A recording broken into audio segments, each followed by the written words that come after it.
Papa B presets a secret love romance. Nagkaroon ako ng manliligaw na taxi driver na taga doon din malapit sa inuupahang bahay. Sobrang bait niya sa akin kapag wala akong pasok ay pinupuntahan niya ako sa bahay at kung minsan ay ipinagluluto pa niya ako ng paborito kong ulam.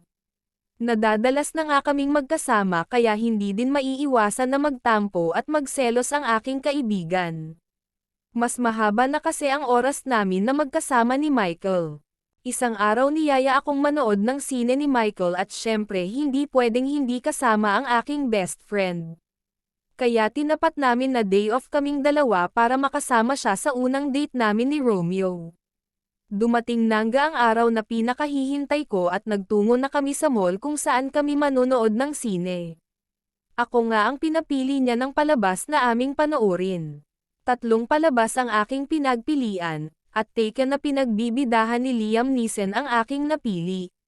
Mahilig kasi ako sa suspense na action, ganon din naman ang aking kaibigan kaya nagkasando kami na yun na lang. Bago kami bumili ng pagkain ay bumili muna kami ng tiket at syempre bilang lalaki ay si Romeo na ang nagbayad.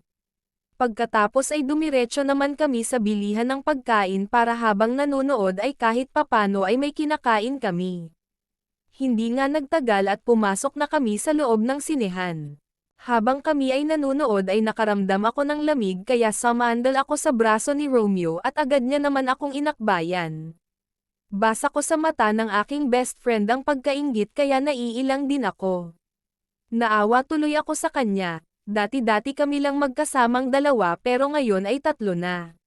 Dumaan ang ilang linggo at sinagot ko nangga si Romeo at opisyal na kaming mag-boyfriend at girlfriend.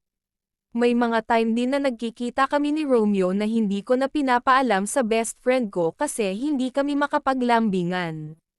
Like for part 3.